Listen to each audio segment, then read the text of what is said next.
हदीस पाक में आता है कि आका अलैहिस्सलाम के ज़माने में एक अंसारी सहाबी का ऊँट पागल हो गया था। तो वो जो अंसारी सहाबी था वो आका अलैहिस्सलाम के बारगाह में आया। तो अब यहाँ ज़रा सोचिएगा कि सहाबी का हुआ है ऊँट पागल, और वो आका अलैहिस्सलाम के बारगाह में आया और कहा कि या रसूलल्लाह मेरा ऊँट पागल हो गया है। और आका ने भी ये नहीं फरमाया कि सहाबी तेरा ऊँट पागल हुआ है, जा किसी अरब के पहलवान को पकड़, वो पकड़ के दे देगा, संभाल देगा। लेकिन नहीं, हुज़ूर ने फरमाया तमाम सहाबा से कि सहाबा चलो आओ चलें, देखते हैं ऊँट कितना पागल है।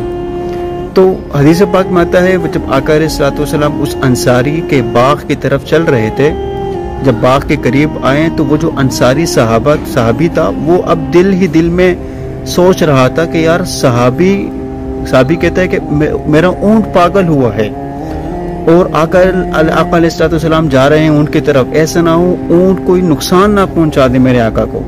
तो वो कहने लगा या रसूलल्लाह आप थोड़ा पीछे रहें, ऊँट पागल हुआ है, आप थोड़ा पीछे रहें, ऊँट बाउले कुत्ते की तरह काट इतना पागल हुआ है, बाउले कुत्ते की तरह हदीस पाक में आता है, तो आप थोड़े पीछे रहें। तो मेरा आका अलैहिस्सलाम ने फरमाया कि सहाबी ऊँट पागल जरूर हुआ है मगर इतना भी पागल नहीं है कि मुझ मुस्तफ़ा को पहचान न सके।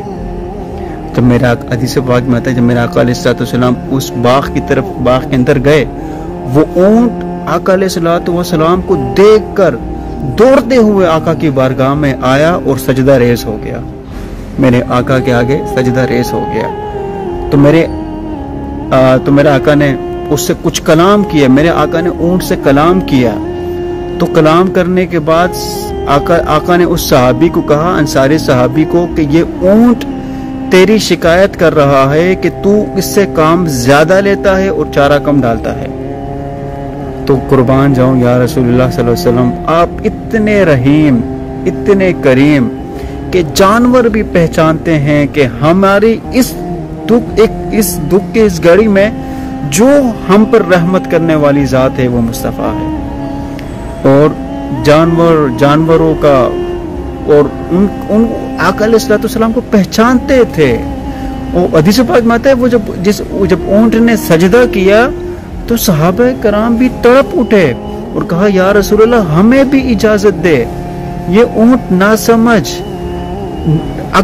अकल के बगैर और फिर भी आपको जानता है और आपको सजदा करता है, हम तो सहाबा हैं, हमारे पास तो अकल शऊर भी है, तो आप हमें भी इजाजत दे हम भी सजदा करें। मेरा आका ने फरमाया नहीं, इंसान किसी इंसान को सजदा नहीं कर सकता। अगर मैं किसी के सामने सजदा करने का हुक्म देता तो वो बीवी को देता कि बीवी अपने शौहर के सामने सजदा करे। इस्लाम के अंदर सजदा करना हराम है, बेशक वो ताजीमी हो या वो ताजीम की नियत से हो या इबादत की नियत से हो, हराम है, कतन हराम है।